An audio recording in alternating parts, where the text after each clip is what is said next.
Magandang gabi mga kapatid, nawala yung kanina. So, tuloy natin muli sa ating pong pag-aaral po sa gabing ito. Nag-experiment po tayo kanina mga kapatid. Doon po sa ating nilagyan ko po ng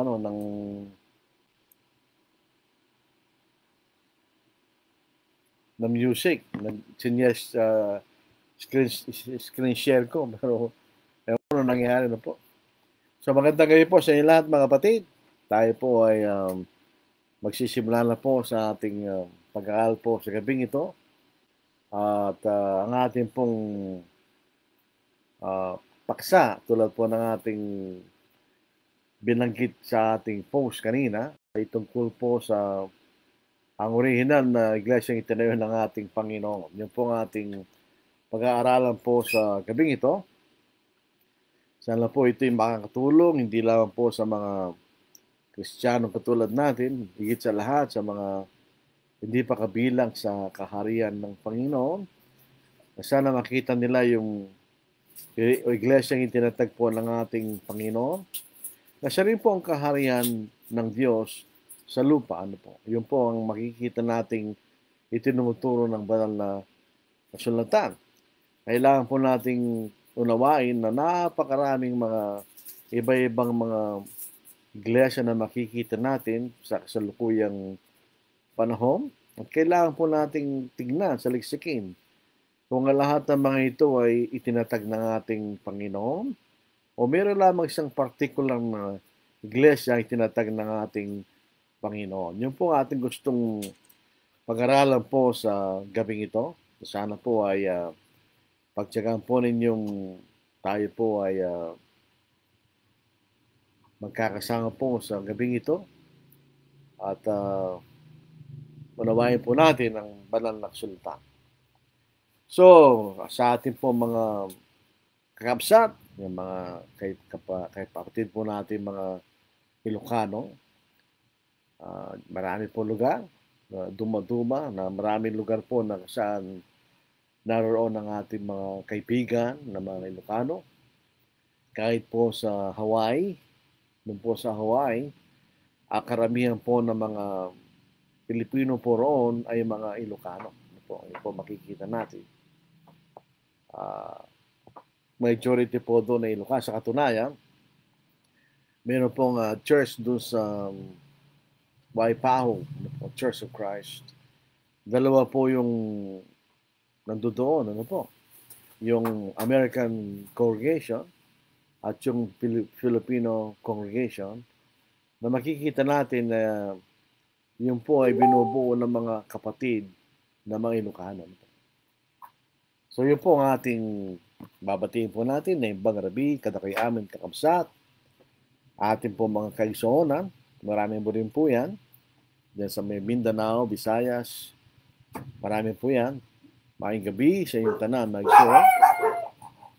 Doon po sa kabilang banda, sa lugar po ng mga waray-waray, Leyte, Samar area, maupay na gabi, kabagtuan kang Kristo. Diyan po naman sa may Southern Luzon, sa may Bicol region, Diyos marahay na banggi sa Indugabos. Dito po sa may Pangasinan, Masanto sa Labi, Ed Sikayon Amin. Siyempre, mga Tagalog, magandang gabi sa inyo lahat, mga kapatid, mga kaibigan. Dito po sa lugar po namin, mga lugar na mga Kapampangan, may pabing, kikongan, kaya katang ganda ng Macramdam at Manalbe. Iba-iba po ang ating mga salita, sa Pilipinas, may gitandaan ang ating lengguwahe sa buong Pilipinas. Mas grabe pa yung mga Ilocano, 1,000 po, may 1,000 ang wika sa India. Mas kakunti sa atin, pero mas marami po sa lugar po ng India. Maingay itong aso. So makikita po natin sa ating pag-aaralan po sa gabing ito ay patungkol po sa original na iglesia na itinayo ng ating Panginoon. The original church built by Christ. Ito po ang gusto nating bigyan pansin. Totoo po, marami tayo nakikita ng iba't ibang mga kapulungan na naniniwala allegedly sa ating Panginoon.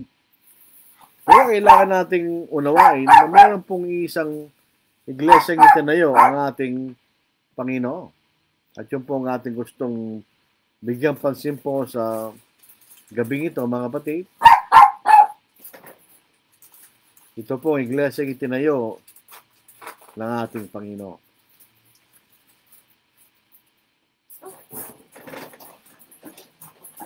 So, meron po bang iglesyang itinayo ng ating Panginoon? Pasinin po natin dito po sa aklat po ni Mateo sa ika-16 na kabanata. Dito po sa ika-13, ang ating Panginoon kasama ng kanyang mga lagad ay nandun po sa lugar na tinatawag na Caesarea Philippi. Nandun po sila. At dito po yung nagtanong ang ating Panginoon sa kanyang mga alagad. Basahin po natin. Nang dumating si Jesus sa nasasakupan ng Caesarea Philippos, tinanong niya ang kanyang mga lagad na sinasabi, ano ba ang sinasabi ng mga tao kung sino ang anak ng tao? At sinabi nila, ang sabi ng iba ay si Juan na taga-bautismo, ang iba ay Elias, at ang iba ay si Jeremias o isa sa mga propeta. So inaakala mga tao na siyang ating Panginoon ay si Juan Bautismo na nabuhay na maguli, si Elias ganoon din, o isa sa mga propeta. Sinabi niya sa kanila, ngunit ano sinasabi niyo kung sino ako? Ito po ay isang natural na tanong sapagkat matagal nang kasama ng Panginoon ng kanyang mga lagad. Sabugot si Simon Pedro at sinabi, ikaw ang Kristo, ang anak ng Diyos na buhay. Yung po salitang Kristo, ikaw ang pinili, appointed, anointed one. You are the anointed one. Yan ang ibig sabihin ng salitang Christ o Kristo sa Grego at Messiah sa Hebreo. The anointed one. Yaong pinili kanya. You are the Christ, the Son of the living God. Sumagot si Jesus at sinabi sa kanya, mapalad ka, Simon, na anak ni Jonas, sapagkat hindi laman at dugo ang nagpahayag nito sa iyo, kundi aking Ama na nasa langit. At sinasabi ko naman sa iyo na ikaw ay Pedro, at sa ibabaw ng batong ito itatayo kung aking iglesia, at ang mga pintuan ng Hades ay hindi magwawagi laban sa kanya. So dito po sa ika-16 na kabanata na aklat ni Mateo, may pinangako ang Diyos, ang ating Panginoon, na itatayo niya ang kanyang iglesia. I will build my church. Ito po yung pangako ng Panginoon. At ang Panginoon, siyempre, siya hindi sinungaling. Magat siya Diyos na nagkatawang tao, hindi po siya maaaring magsinungaling.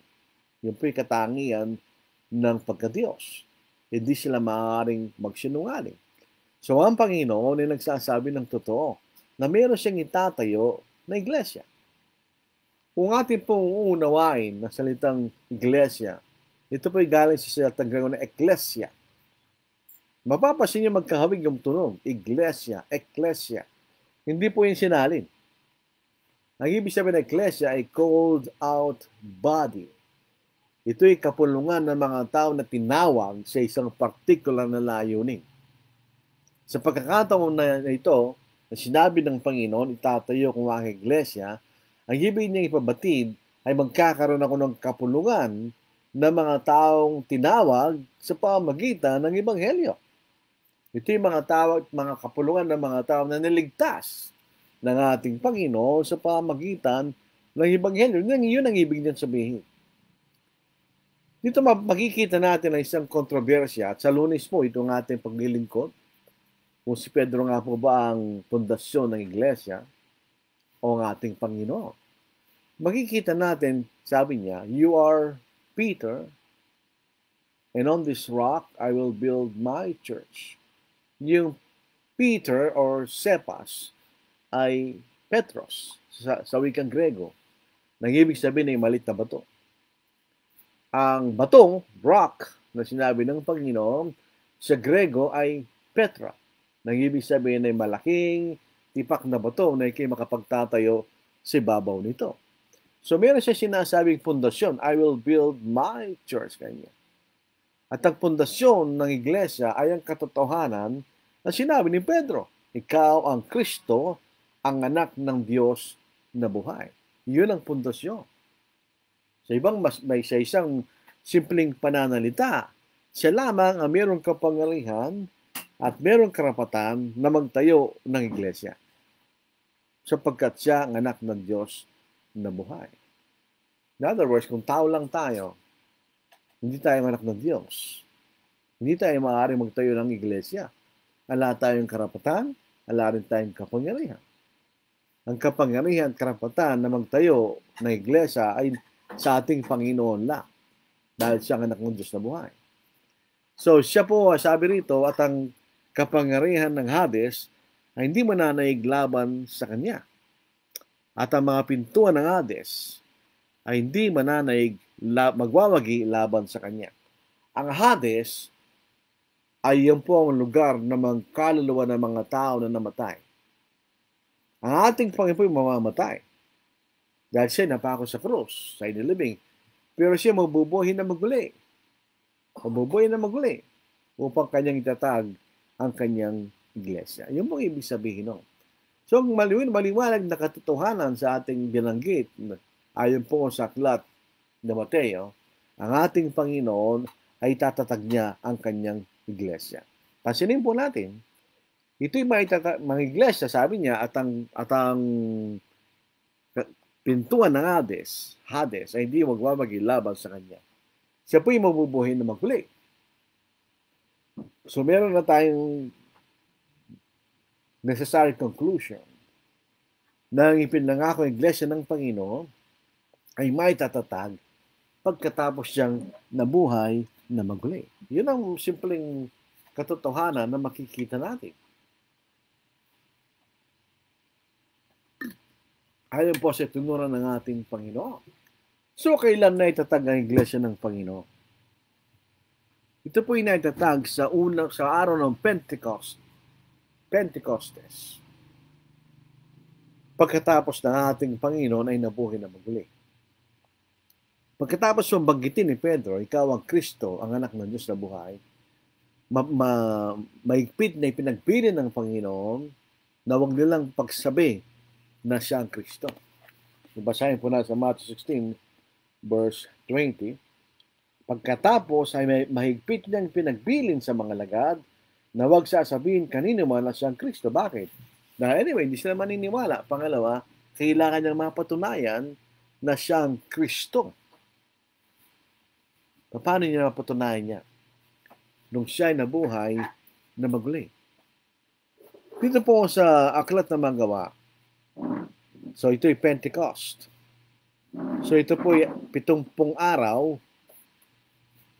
50 days pagkatapos ng Panginoon namatay. Kasi yung pong Pentecost, yung po pagkatapos mo ng Feast of the Weeks. So yun ay 49 days. At yung 50th Pentecost, yun ang ibig sabihin 50th, ay araw na linggo. So yung pong Pentecost na yun, pagkatapos ng ating Panginoon na maguli, diyan na itatag ang kanyang iglesia. Paano natin papapatunayan? Simple lang. Bago po ang araw ng Pentecost, ang iglesia ay binabanggit bilang sa panginaharap pa lang. In future, hindi pa naitatag. Pagkatapos po ng Acts chapter 2, ang iglesia po ay binabanggit na ito'y umiiran na. The church is already in existence after Acts chapter 2. Dito po sa mensahe ni Apostle Peter, mahaba po ito. Magmula po tayo sa Gawa, 2 kabanata, sa talatang 22 hanggang sa 38. So Acts chapter 2, verse 22 hanggang verse 38. Ang konteksto po nito, nung bumaba po ang Espiritu Santo sa 12 apostol, nagkaroon po ng ingay na narinig ng mga tao. Masinin po ninyo, Pag inisip natin ng Jerusalem, ay kasing laki ng Metro Manila, nagkakamali tayo. Ito isang maliit na lungsod lang. Tandaan natin, ito isang walled city. Ito yung may nakabakod dito. Katulad lang ng Intramuros sa Manila, nakabakod, malit na ang syudad yun. So ito yung maliit na syudad lang. So kung may ingay sa loob ng syudad, ay marinig ng mga tao. Kaya namangha sila doon sa narinig nilang ingay at nakakita sila ng mga dilang kawangis ng apoy, nagtatanong sila, anong ibig sabihin yan? Ganyan. So ito yung pinaliwanag ni Pedro. Ano po? So dito sa verse 22. Kaya mga Israelita, pakinggan ninyo ang mga salitang ito. Si Jesus na taga Nazareth, isang lalaking pinatunayan ng Diyos sa inyo sa pamagitan ng mga gawang makapangyarihan, mga kababalaghan, at mga tanda na ginawa ng Diyos sa pamamagitan niya sa gitna ninyo, gaya ng nalalaman ninyo. Bagamat sinabing gawang makapangyarihan, in other words, ito ay mga bagay na hindi maaaring gawin sa natural na paraan, mga kababalaghan, sabihin, ito yung mga bagay na ikaw ay mag-iisip. Ano bang ibig sabihin ng mga yan? At mga tanda, ito po ay nagtuturo. Yung mga tandang ginawa ng Panginoon, ay siya rin yung mga gawang mga pangyarihan, na siya rin yung mga kababalaghan, ay nagpapatunay na siya ay anak, ay tao sinugo ng Diyos. Yun ang sabi ni Pedro. Gaya ng nalalaman ninyo, so hindi nila maitatatwa. Siya na binigay sa takdang panahon pa siya, at paunang kaalaman ng Diyos ay inyong ipinako sa krus at pinatay sa pamamagitan ng kamay ng mga magsalanan. Ito po ay parehong Pedro na ipinagkanulo ang Panginoon. Pwede ito sa pagkakataon na ito si matapang na tumayo at ipinapangaral ang katotohanan.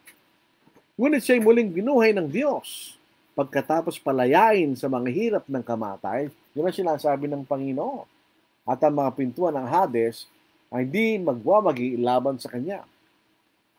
Ngunit siya'y muling binuhay ng Diyos pagkatapos palayain sa mga hirap ng kamatayan sapagkat hindi maaring siya'y mapigilan nito.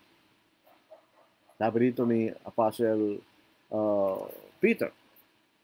Sapagkat sinasabi ni David tungkol sa kanya, nakita ko ang Panginoon, sabi dito, nakita ko ang Panginoon na laging kasama ko sapagkat siya nasa aking kanang kamay upang wag akong matinag. Kaya't nagalak ang aking puso, natuwa aking dila, gayon din ang aking katawan ay mananatiling may pag-asa. Sapagkat hindi mo aayaan ang kaluluwa sa Hades, na ipinahintulot mo ng iyong banal ay makakita ng kabulukan, ipinaalam mo sa akin ang mga daan ng buhay, puspusin mo ako ng kagalangan sa iyong harapan. So ito po ay binanggit ni David patungkol sa ating Panginoon sa kanyang muling pagkabuhay na maguli. Yan po ang ibig sabihin. No? Mga kapatid, may tiwalang, pero meron tayong gustong pasinin po rito na po. Sabi ng iba, ang Panginoon na hindi Diyos. Pero nung ito'y sabihin ni David, meron siyang dalawang Panginoon. At sinabi ng Panginoon, sa aking Panginoon. Ilang Panginoon yun? Di dalawa? Sila ay nagkakaisang Panginoon. Tulad po na sinasabi sa Deuteronomy chapter 6 verse 4. Mga kapatid, may tiwalang masasabi ko sa inyo ang tungkol sa patriarkang si David. Siya rin ay namatay at tinibing at nasa atin ang kanyang libingan hanggang sa araw na ito. So ang katawan ni David ay nilibing. Pero nasan si David nung siya namatay? Siya nasa Hades. Kaya sabi, hindi mo pababayaan ang kaluluwa sa Hades. Kanya. Hindi sinabing sa libingan, sa Hades, ang lugar ng mga patay. Yamang siya isang propeta at nalalaman niya yung nangakong Diyos sa kanya, na isa sa kanyang mga inapo ay iluluklok niya sa kanyang trono. Yaman nakita niya ito bagong pa mangyari, nagsalita si David tungkol sa muling pagkabuhay ni Kristo.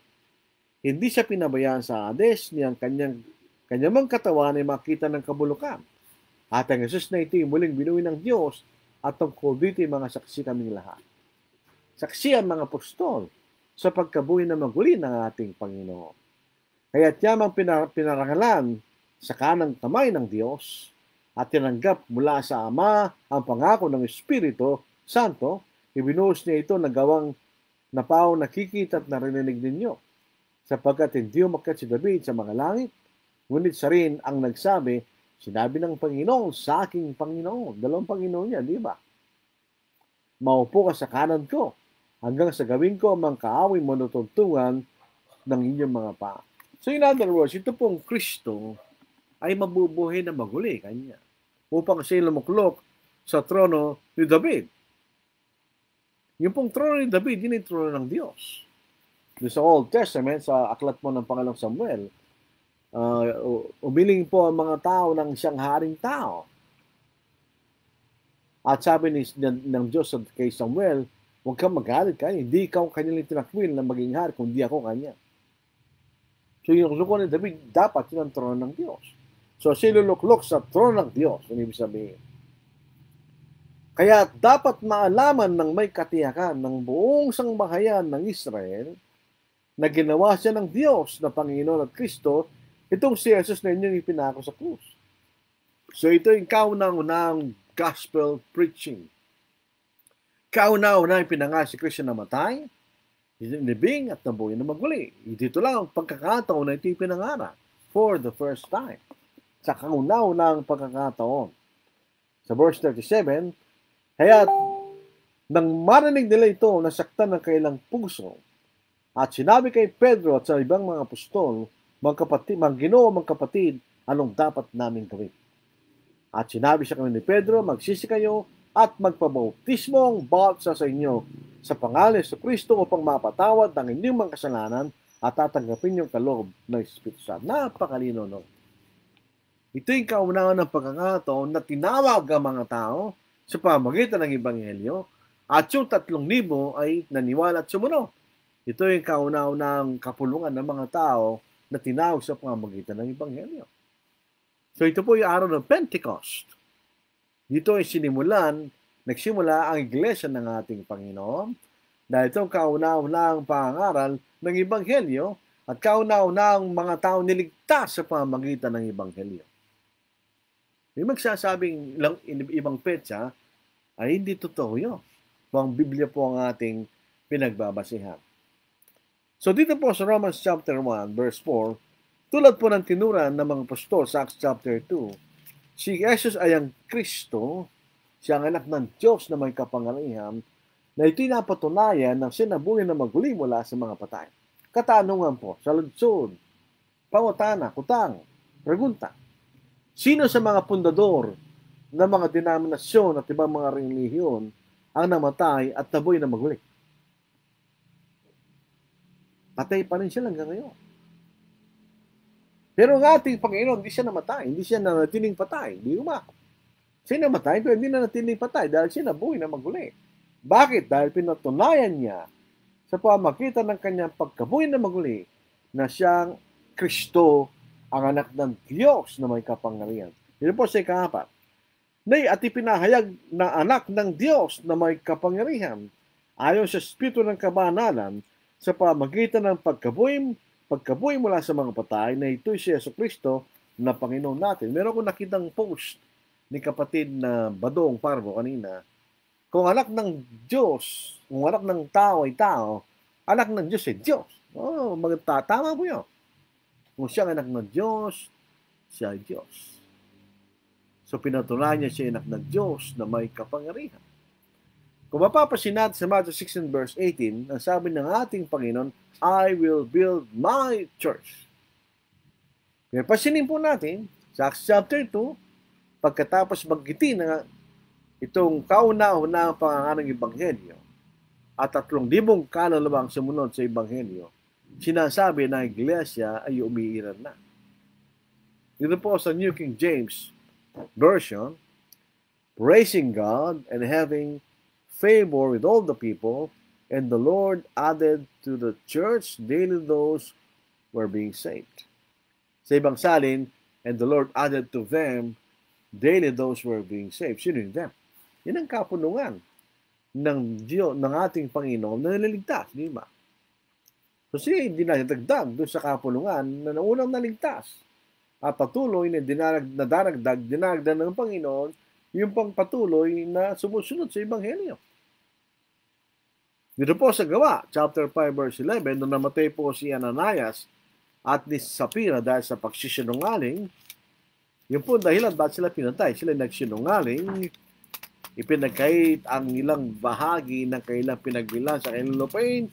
Na kung tutukusin, kung yun lamang ang gusto lang ibigay, walang problema yun. Kaya nagsinungaling sila, kaya sila pinatay ng Diyos. Ano nangyari sa nakakita? Sa Gawa, 5 kabanata, 11 talata, sinidlan ng malaking takot ang buong iglesia at ang lahat ng mga nakarinig ng mga bagay nito. So tignan nyo, meron ng iglesia, no? After Acts chapter 2, tangkin natin. Dahil po sa pagpapatuloy ng pangangaral ng mga apostol, lumago ang iglesia.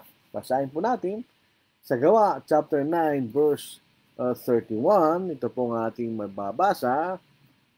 Sa gayon nagkaroon ng kapayapaan at tumatag ang iglesia sa buong Judea, Galilea at Samaria na namumuhay na may takot sa Panginoon at may kaaliwan ng Espiritu Santo, ito ay tumari.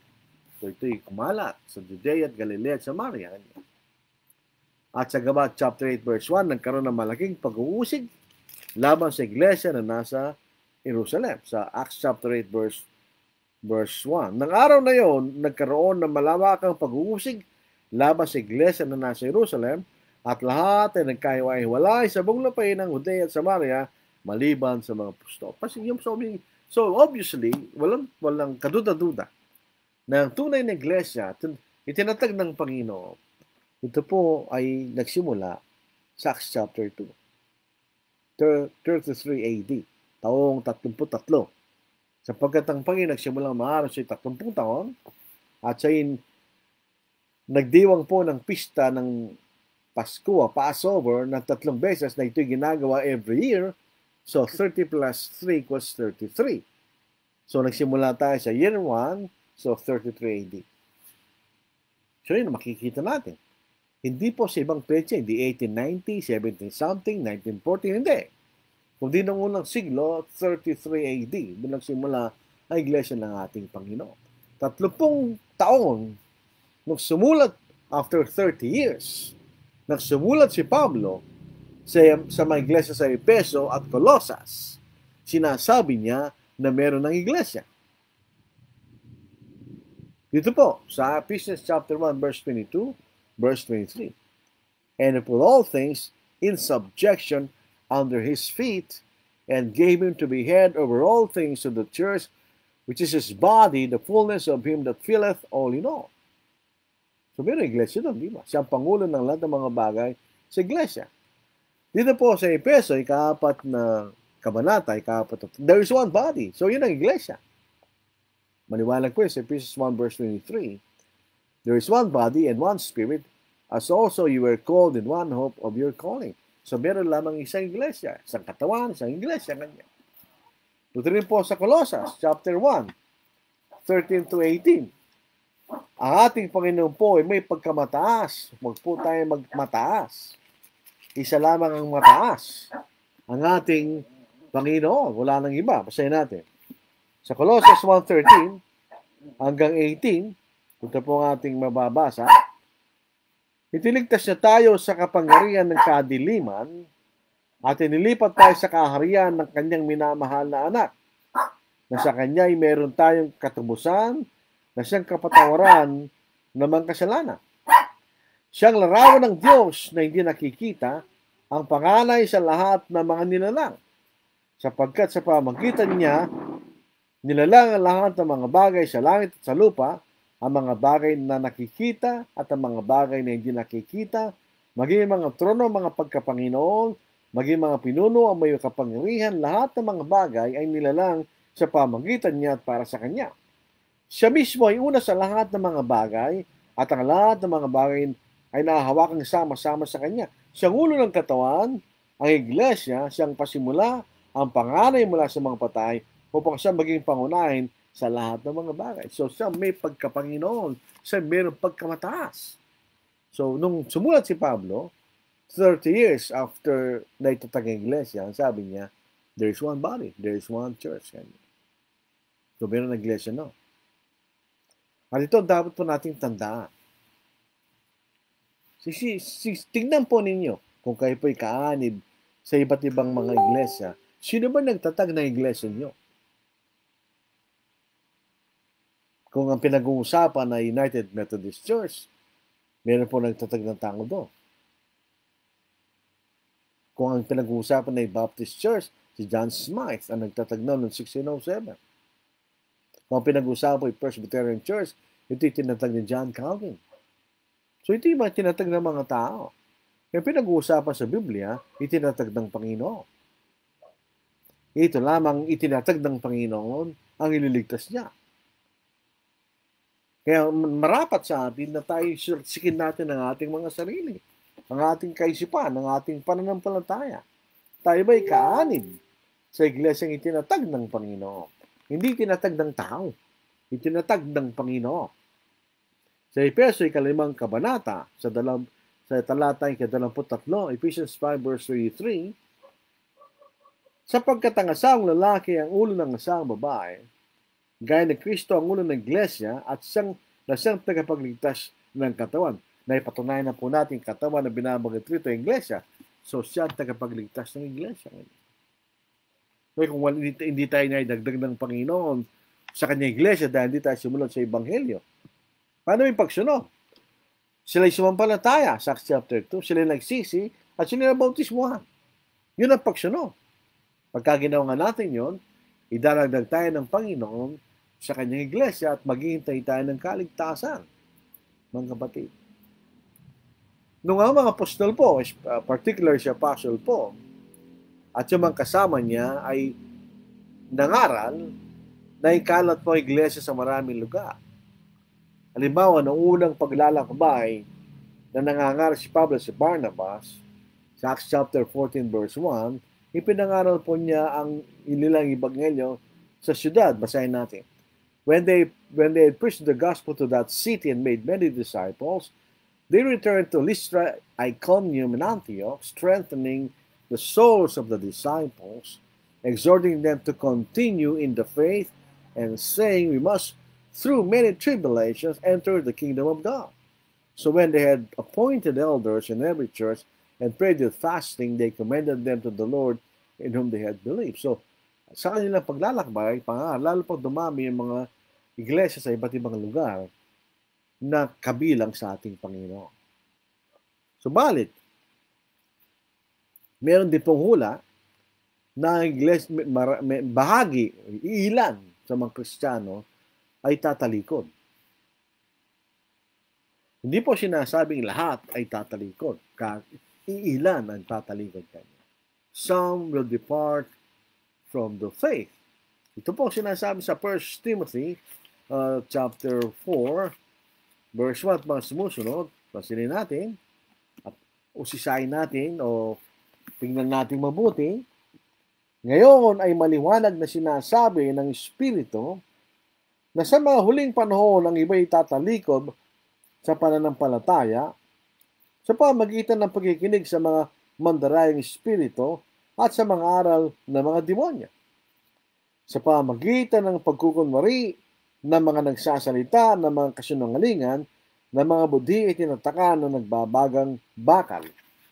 Kailang pinagbabawal ang pag-aasawa at ipinag-uutos na lumayo sa mga pagkain nilalang ng Diyos upang tanggapin na may pagpapasalamat at mga nananampalataya at nakakaalam ng katotohanan.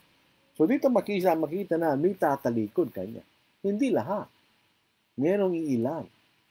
Meron pong nagmamatweet na ang aming iglesia ay muling binangon ng ganitong petsa dahil yung naunang iglesia ay lubusang natalikod kanina.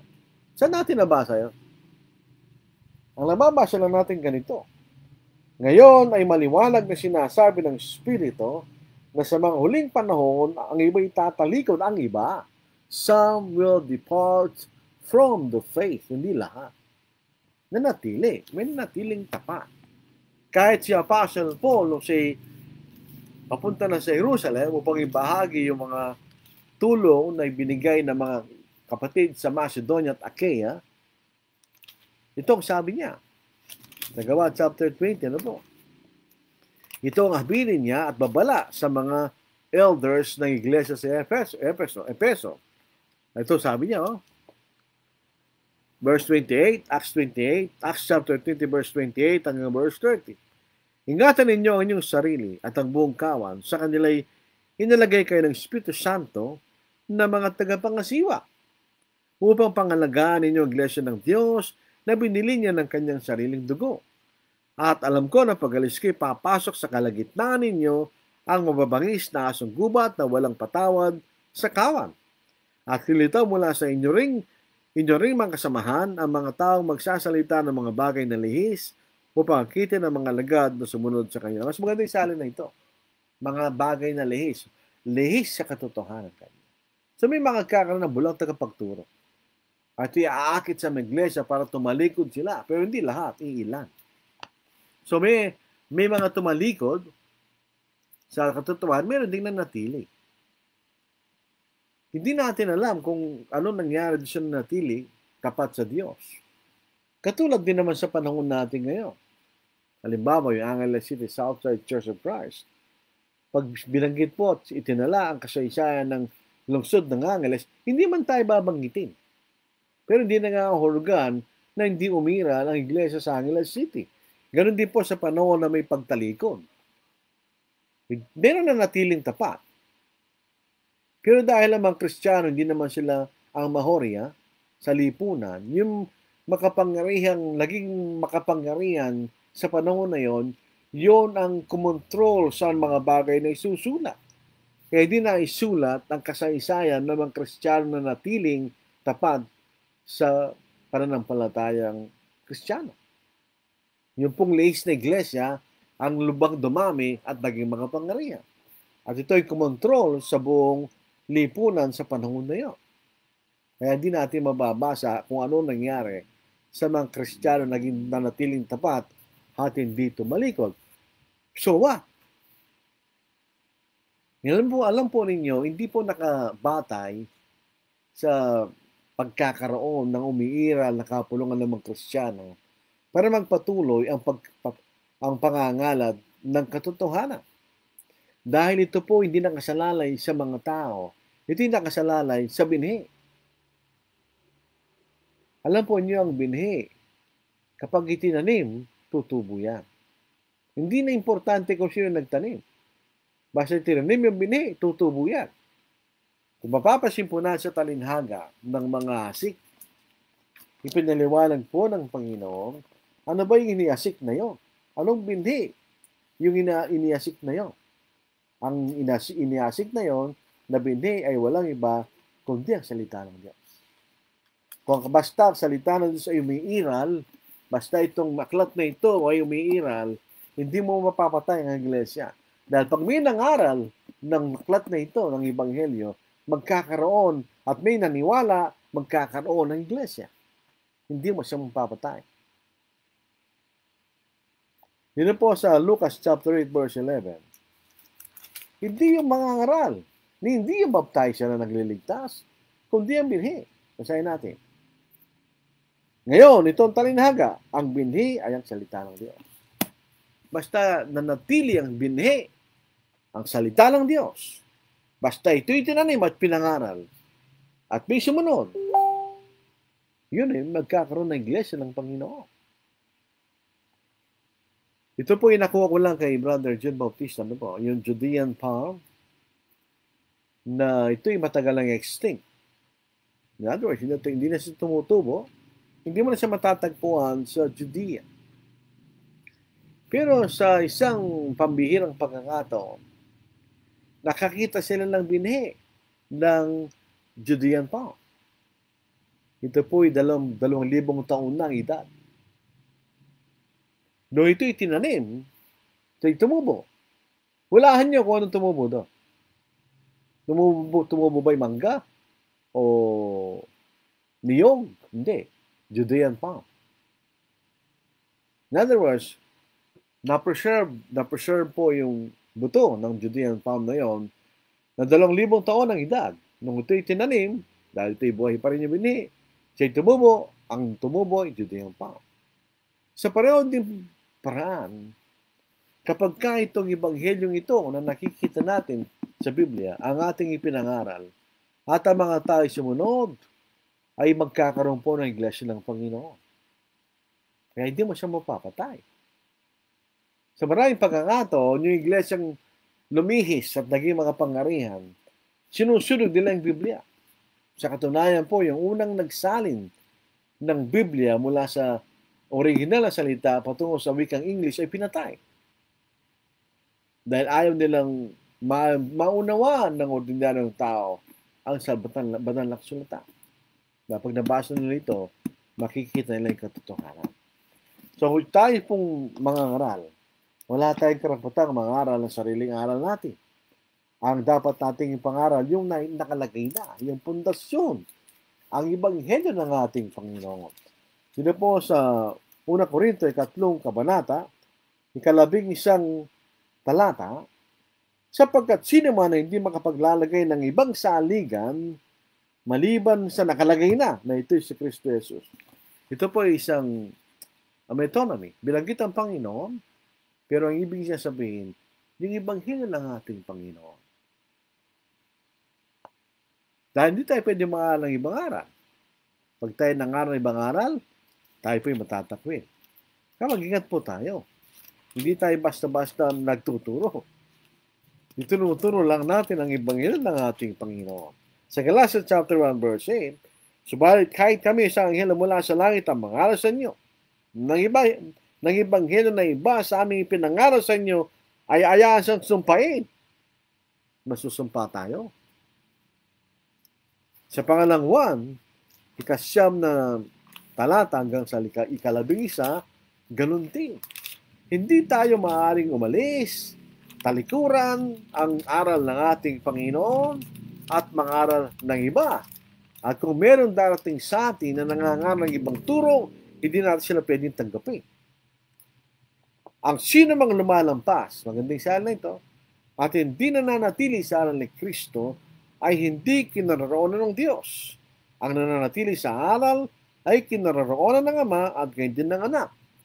Kung sa inyo dumating ang sino man, it doesn't matter kung sino siya, at hindi dala ang aral na ito, huwag niyong tanggapin sa inyong bahay, huwag niyo siyang batiin, sapagkat ang bumabati sa kanya ay nakikibahagi sa kanyang masasamang gawa.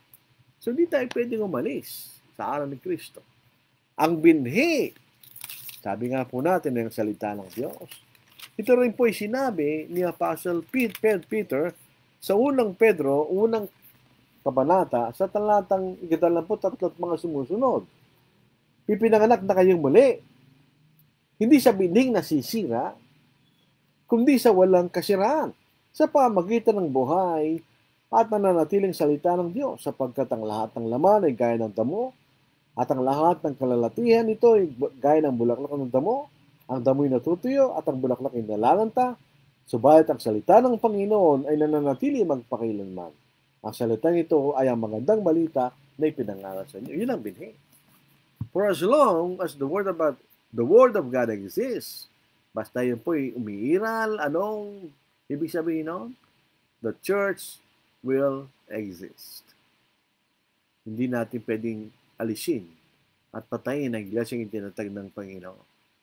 Ano sa akala niyo? Mas makapangyarihan pa ba yung mga tao na nagtatag ng kanilang mga iglesia kaysa sa ating Panginoon? Na ibig niya sabihin, ang iglesia namin ay nandito, ang iglesia ang tinatag ng Panginoon na wala. Blasphemy. Pamumusong yun. Mas makapangyarihan ang iglesia ng ating Panginoon. Kaya mayroon din po sa kasaysayan na po, nung dumating po ang panahon, nung 18 siglo, na yung mga tao sa Europe, sila po ay pinag-uusig dahil sa kanilang paniniwala.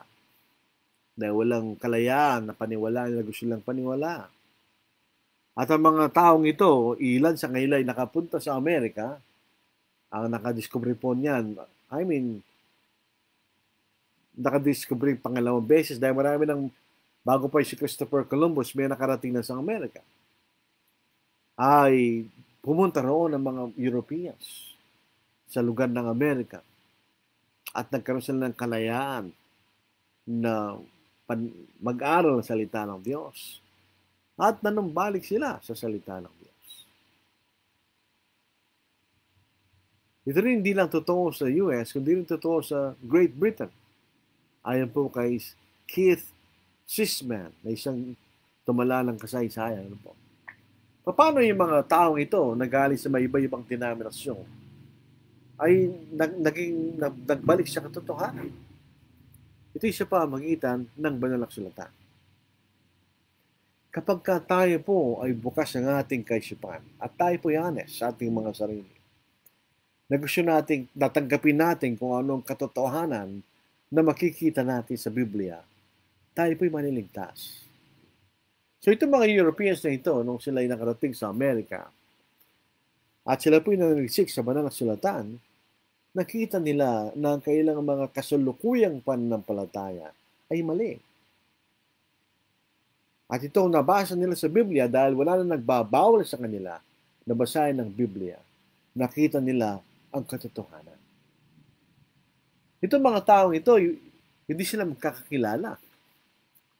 Pero magkakapareho kailang mga espiritu, saka naibig sabihin, nagkakaisa sila sa pagnanasa na manumbalik sa tunay na iglesia ang itinatag ng Panginoon. Kaya sila nanaliksik at na makita nilang katotohanan, sila sumunod sa Ebanghelyo katulad ng mga tao sa unang siglo. At sila naging Kristiyano. The same process. Parehong ginawa. Parehong binhi ang itinanim. Parehong bunga lalabas. Pagka'y pinangarang Ebanghelyo sa isang tao, at ang tao niya naniwala at sumunod sa isang Kristiyano. Kristiyano lang. So, ilagad ng Panginoon. Pagka mga lagad na ito sa isang lugar nagkatipon, sila iglesia ng ating Panginoon sa lugar na iyon. Ganun ang nangyari sa US noong ika-18 siglo. Sila'y malaya na sa tali ng mga pamahalahan na sinusupil ang kailang mga kalayaan sa paniniwala. Nanumbalik sila sa katotohanan. Kayo po mga tagapakinig ngayon, tagapanood, na hindi pa nyo nakita ang katotohanan, buksan lang po nyo kaisipan nyo. Huwag kayong maging dishonest na hindi nyo tatanggapin ang isang bagay na totoo. Pag nakita natin ang isang bagay totoo, kailangan nating paniwalaan. Pag nakita na natin ang ebanghelyo, tunay na ebanghelyo ng ating Panginoon na nagliligtas sa atin, sapagkat sa nagkapangyarihan ng Diyos, sa ikaliligtas, wala nang ibang kapangyarihan ng Diyos. Kaya nga kung ibang ebanghelyo tinanggap ninyo, wala kayong kaligtasan. Kailangan ng ebanghelyo ng ating Panginoon. Sa Romans chapter 1 verse 16, sapagkat hindi ko ikinahiya ang ebanghelyo, sapagkat itong kapangyarihan ng Diyos para sa kaligtasan ng bawat sumasampalataya, unay sa Hudyo at gayon din sa Grego. Alam po niyo sa galing salitang kapangyarihan? Dunamis. Na kung saan ang galing ang salitang dynamite. Ganoong katindi, kalakas, kapangyarihan ang ebanghelyo sa kaligtasan. Huwag tayong magmatigas ng ating puso. Buksan natin ang ating mga puso. Dahil sa kauli-ulihan, pag tayo naging tapat at bukas ang kaisipan, at tinanggap natin ang katotohanan, tayo maliligtas. So ang aming pakiusap sa inyo, mga nakikinig at nanonood, dapat bukas ang ating mga kaisipan. Ito po mga Hudyo na taga Berea, napakinggan nilang pangangaral ni Apostol Pablo. Yun ang napakinggan nila, ang pangangaral ni Apostle Paul. Pasinin po natin, si Apostle Paul ay kinasihan ng Espiritu Santo. He was inspired by the Holy Spirit. So, hindi siya maaaring magturo ng mali.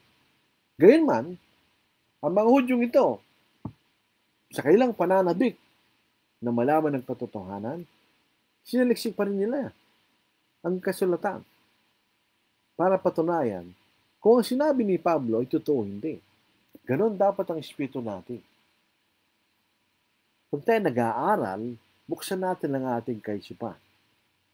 Dahil kung hindi bukas ang ating kaisipan, wala tayong pag-asa. Hindi tayo maniligtas. Kung sinarado natin ang ating kaisipan, hindi tayo maniligtas. Ang anumang saradong kaisipan sa anumang mga bagay, kaya ito'y sa larangan ng pananampalataya o namang larangan, hindi siya magtatagumpay. Ang isang tao bukas ang kaisipan at handang tumanggap ng katotohanan. Ito ang mga nagtatagumpay. Kung bukas po ang ating kaisipan at hindi natin saraduhin ang ating kaisipan, ay magkakaroon po tayo ng kaligtasan sa pamamagitan ng Ebanghelyo ng ating Panginoon. Alam po ba niyo yung mga Udyo, bakit di sila naligtas? Kasama nila yung Panginoon. Kasama nila yung tagapagligtas. Bakit hindi sila naligtas? Dahil saradong kailang kaisipan. Kahit nakikita nila yung mga kababalaghan na ginawa ng Panginoon, kahit nakikita nila na yung mga kasulatan na nagpapatunay sa ating Panginoon, hindi pa rin sila naniwala. Basahin po natin. Dito po sa Mateo, 13 kabanata, dito po sa ikalabing apat na talata hanggang sa 15 o 16. Natutupad nga sa kanilang propesya ni Isaias na nagsasabi, sa pakikinig kayo makakarinig, ngunit kayo may hindi makakaunawa. Bakit? Wala ba silang isip? Meron. At sa pagtingin kayo ito'y tingin, ngunit kayo may hindi makababatid. Sila ba'y mga bulag? Hindi. Sapagkat naging manid na ang puso ng bayang ito, sarado, in other words. Mahirap na makarinig ang kailang mga tenga, at ipinikit nilang kailang mga mata. In other words, kahit ano pa marinig nila, kahit ano pa makita nila, hindi sila naniniwala. Kaya baka ang kailang mga mata ay makakita, ito kung kailan tayo maliligtas, at makarinig ang kailang mga tenga at makaunawa ang puso nila at manambalik sa akin, sila'y aking pagagalingin. Pag binuksan natin ang ating kaisipan sa katotohanan, doon tayo pagagalingin ng Panginoon. Doon tayo liligtas ng Panginoon. Unfortunately, hindi ganoon ang nangyari sa panahon na ito. At sa mga panahon ng Panginoon. Ang Panginoon po, nung siya nangaral sa lupa, imagine niyo kung ilan ang alagad niya. 120. Sa buong 3 taon na siya lumibot at nangaral, 120 lamang ang naniwala sa Panginoon. Bakit? Dahil sarado ang puso ng mga tao sa panahon niya. Kaya lahat ng mga tao patay na. Talaga hindi sila nagsisisi sa Hades na nasa pagdurusa. Sabi na sana naniwala na lang tayo sa Panginoon Yesu Cristo nung siya nasa lupa. Pag tayo namatay na, huli ng lahat. It's too late. Dahil kung anong ginawa natin sa lupa, nung oras na tayo namatay, yun ang magiging batayan ng ating katulang. Ito po sa Hebreo chapter 9, verse 27. Ito po ang ating mababasa. At sana po idinggin po ninyo. Hindi po kami nagsasalita rito sa anumang layunin. Ako po, hindi naman ako nagnanasang kumita sa Facebook o sa YouTube. Wala sa aking isip yun. Ang aking pagnanasa ay sana po yung mga nakikinig, lalo na hindi pa mga Kristiyano, ay buksan nilang kailang kaisipan upang sila'y maniwala at sumunod sa Ebanghelyo. At yamang itinangda sa mga tao mamatay na minsan at pagkatapos nito ay ang paghuhukom. Kung namatay tayo na wala tayong pagmamalasakit sa salita ng Diyos, kaparusahan ang naghihintay sa atin. Kung namatay tayo na alagad ng Panginoon, tapat na alagad, kaligayahan at buhay na walang hanggan sa langit ang naghihintay sa atin. Pag tayo po namatay ang isang alagad ng Panginoon, isang tapat na alagad ng Panginoon, ang Panginoon po ay hindi nalulungkot. Ang Panginoon ay nagagalak. Ito po sa awit 116 verse 15, ano po? Mahalaga sa paningin ng Panginoon ang kamatayan ng kanyang mga banal. Ang klase kamatayan. Nakakatakot ang mamatay na wala sa kaharian ng Diyos. Nakakatakot mamatay na hindi tayo sumunod sa Ebanghelyo ng Panginoon na naghihintay sa atin kakilakilabot na paghuhukom pagdating po ng ating Panginoon. Pagpapatuloy po natin to sa mga susunod na araw. Pero sa Lunes po, ang ating paglilingkod ay kung totoo nga po, totoo nga ba na si Pedro ang pundasyon ng iglesia ang itinatag ng Panginoon. Yun po yung magandang pag-aralan. Dahil itinuturo na si Pedro ang po ang pundasyon ng iglesia. Totoo nga ba yun? Ang tanging paraan para malaman po natin yun ay saliksikin natin ang banal na sulatan. Alam po nyo kanina, bago pagsimula, nag-experiment ako eh. Dahil may nakita kong sharing dito kanya, screen sharing kanya. Start screen sharing. Pinundot ko, ano po? Tapos, pinundot ko yung YouTube, yung awit. Kumanta naman, pero nung pinundot ko stop sharing na, wala naman yung live video. Pag-aaralan ko po yan sa susunod na araw, ano po. Para munlad naman po ang ating Facebook Live, ano po. Pinag-aaralan ko nga po kung paano may kabit ang PowerPoint sa YouTube Live, sa Facebook Live para masundan natin na maayos ang pangangaral kaysa sa verbalan na ng pangangaral. So ito po mga babati, good evening po. Ibanya Senior Shani, mapagpalang gabi po sa ating lahat ng mga kapatid. Lurvy Lens. Mawalang gabi po mga kapatid mula sa Ilocos. May pambira po itong pangalan ng kapatid, Lurvy Lance. Marisa Rieta Manzanilla, ito po yung taga-Caloocan. Good evening, Brother Lordy, and to all dear brethren and friends. John Bautista, ito po yung ating kasama sa ito yung partner in crime sa pangalan ng Ebanghelyo. Good evening. Medic Canono, magandang gabi sa ating lahat mga kapatid. Regime Arguelles. Good evening po, Brad, at sa lahat ng kapatiran. Joel Hilario, na ibang Arabi, kada kayo amin, kakabsat, magandang kami sa inyo lahat, mga kapatid. Bilmar J-Mark, ito po yung mga sa Pangpalay. Magandang gabi po. Alvin Miguel, di po nagkakamali, taga Zamboanga City. Good evening, brethren, watching from Zamboanga City. Ang sabi nung Buenas noches, damas y caballeros. So, narinig ko po yun sa isang vlogger. Magandang gabi, ladies and gentlemen. Good evening.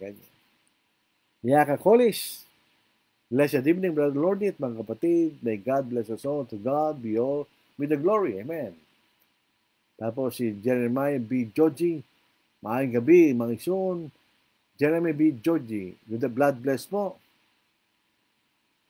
Pati yan po, very unique ang pangalan. Jeremy B. Joji. Nita Benjamin. Good evening, Brother Lordy, watching from Oroquieta City. Ito po, Oroquieta City, magandang syudad po ito. Minsan lang po kayo nakarating dyan. Kasama ko po si Brother Jim McDonald at si Carl Campbell. Matagal na po yun. Tagal na pa lang, mga 2 dekada na nakakaraan o something like that. Dito lang makalali, may pabing, kaya katamungan, God bless po, kapapangan po yun, sabi niya. Magandang gabi sa ating lahat, God bless, kanya. Si Brother Leonito Relicia, ito rin po, matagal ko nang kilala. Binata pa ako, bata pa lang siya, at siguro bago may asawa noon. Leonito Torreliza, na ibang Arabi, Kadakayan, Kakabsat, magandang gabi sa ating lahat mga kapatid, sa inyo lahat mga kapatid. Rosel de la Cruz, good evening po from Pangasinan, God bless po. Ito, Pangasinan po. Melinda Dison Celis, good evening po Brother Lordy, good evening din po sa mga kapatid. Birelio and Teze, good evening brother, and to all listeners, viewers watching from Ayala, Zamboanga City. Buenas noches. Larnad Layusa, good evening po. Meron mga tanong dito. Ano po? Si Lurvy Lance. Yung ibang ganda ng pangalan. Ang mahirap po kasi, iniisip ng iba na isa lang naman ang dawang Diyos. Kahit saan sasabay, ayos na. Kung saan dawang loob, ay doon na. Hindi po yan totoo. Hindi lahat ng pagsamba ay tatanggapin ng Diyos. Unfortunately, yan ang katotohanan. Hindi pinag-uusapan rito yung sincerity o hindi yun. Hindi lang po yun ang mahalaga. Kinakailangan tayo po'y sumunod sa ipinag-uutos ng Panginoon sa pagsamba bago tatanggapin ng Panginoon ang ating pagsamba. Mabasahin po natin, ano po? Hindi naman po tayo basta-basta nagsasalita na hindi natin mapapatunayan. Dito po sa Matthew 15, verse 8 and 9. Kung hindi po tayo sincere, palpak din po yun. Pero kung sincere naman tayo at mali naman ang ating ginagawa, mali din po yun. Iginagalang ako ng bayang ito sa kailang mga labi, ngunit ang kailang puso ay malayo sa akin. At walang kabuluhan ang pagsamba nila sa akin, na itinuturo nila bilang mga aral ang mga tuntuan at tuntunin ng mga tao. Kung ating sinusunod sa ating pagsamba, utos ng mga tao, hindi tatanggapin ng Diyos yun. Ang pagsamba po, dalawang bahagi. Ang bahagi ng ating puso at kaisipan, our sincerity, in other words, at yung ginagawa natin ay dapat ay katotohanan. Dito po sa John chapter 4, ito ang hinahanap ng Diyos. Maraming mga tao, very sincere sila pag sumasamba. Nagtatatakbo, naglulundag, iiyak, mga palakpak, sumasayaw. Very sincere. Eh mali naman pong ginagawa nila. Hindi naman pinag-utos ng Panginoon yun. Hindi rin po tatanggapin ng Diyos yun. Dito po sa John chapter 4, verse 23, subalit dumarating ang oras at ngayon na nga, nasasambahin ng mga tunay na sumasamba ang Ama sa Espiritu at katotohanan, sapagkat hinahanap ng Ama gayong mga sumasamba sa Kanya.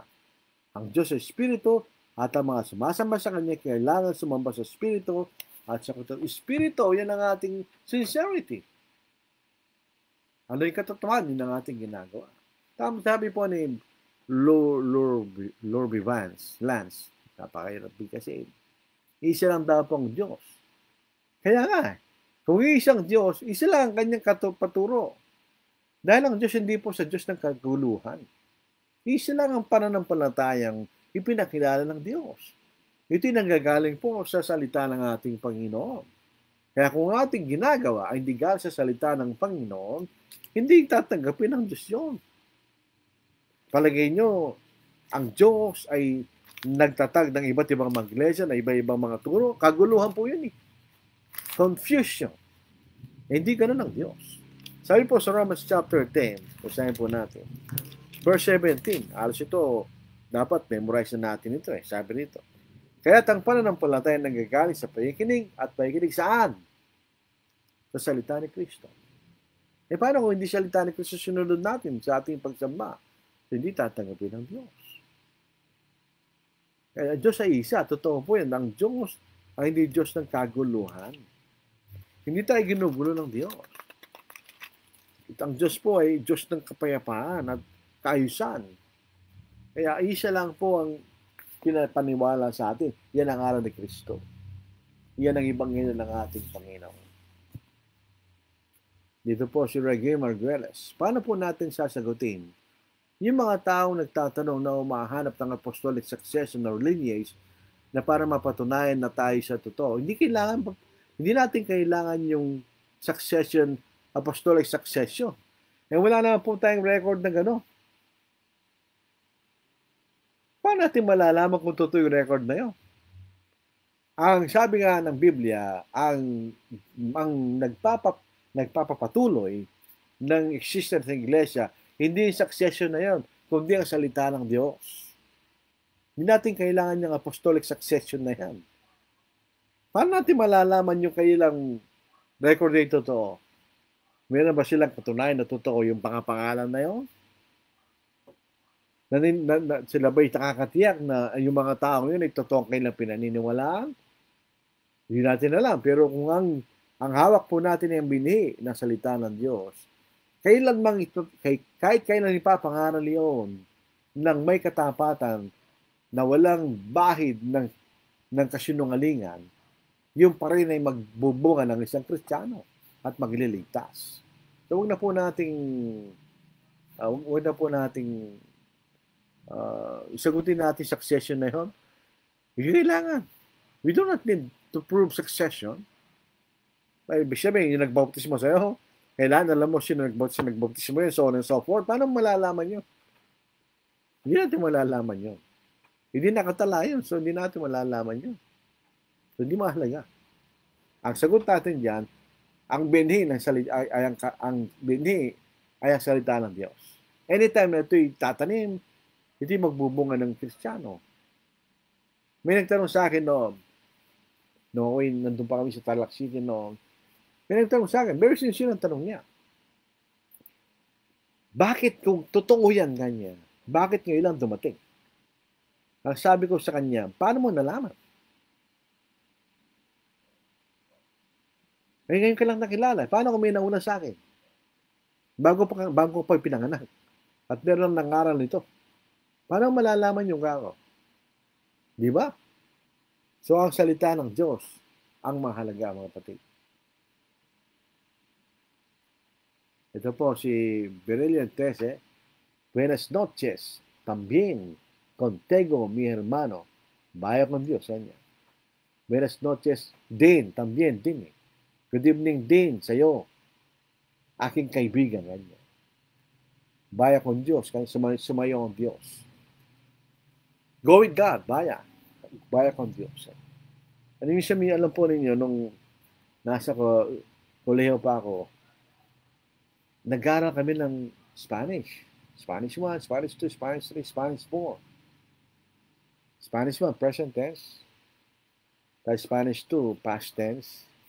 Spanish 3, future tense. Tapos Spanish 4, Spanish literature. Magbabasa ka ng mga aklat sa Kastila. Unfortunately, mga kapatid, hindi natin na-apply. Wala tayong pinaggamitan. Hindi katulad po ng English. English, nagagamit natin araw-araw. Nagbabasa ka ng libro, English. Nanonood ka ng pelikula, English. Punta ka sa eskwela ng English, hindi natin nakakalimutan. May Spanish, nakakalimutan natin, naalala mo lang kung ibinay ka nababasa. So, yun po sa Zamboanga City, meron akong kaibigan diyan, roommate no sa college. Galing sa ano siya sa ano ba yung tawag, pangalan ng lugar nila. May kapangalan sa Maynila yun. Ano siya, marunong siya ng Chabacano. Ang Chabacano po ay isang broken Spanish. Ang kanilang verb palaging third person, pero ang nagbabago lang yung pronoun. Quiere, yung contigo. Gusto mo sabi, I love you. Quiere, yun po yung third person. Quiere yo contigo. I love you. Yung yo, I. Pero sa Kastila po, hindi po quiere yun. Quiero contigo. Yun ang tamang Spanish. Pero sa Bacano, quiere yo contigo. Tapos merong halong merong halong Tagalog. Halimbawa, gusto mo ng papel, papel ang lalagay. Baga, Kastila rin po ata ang papel. Pero kung marunong ka ng Chabacano, madali mag-aaral Spanish dahil sa vocabulary. Yung roommate ko po na galing sa Zamboanga City, ang tax ng grade sa Spanish. Kami, nosebleed. Nosebleed kami. So yun po, sana po maganda po itong mga tanungan na ito. Sana po yung nakikinig ngayon. At yung mga makikinig pa, dahil hindi naman po tatapos ngayon ang pagkikinig. Ito po ay i-upload ni Brother Richard Dionisio sa YouTube. Gusto po niyo, subscribe kayo doon sa Angeles City Southside Church of Christ. Makikita pong 1,000 video doon, mga kapatid, mula pa noong 2020. Parang library na yon. Yung mga topics, mga paksa. Humiwi yung mga paksa, uulit-ulit lang sa ibang paraan. Meron po tayong series sa Apocalypse, sa aklat po ng Isaias, Hebreo, Romans, hindi alam kung 1 Corinthians, nandoon po. Pagtsatsagaan nyo makinig doon sa mga video natin, kahit pa siguro meron kayo matututunan. Nawala na po yung music natin. Sa pag-aaralan ko po yun. Kasi nakita ko na kanina eh. Kaya lang, hindi ko pa lubusang nakita yung mechanics para makikita rin nyo yung itsura nung kung saan galing yung maawit na pinano po natin dito. Ito yung galing yung karasano kay John Rogers a cappella hymns. Ang dami po noon. Mapupunta kayo sa kanyang YouTube account, mag-subscribe po kayo doon. Pag meron siyang bagong recording na awit, makikita niya po doon yung sa YouTube account ni Brother John Rogers. Maraming salamat po, kapatid.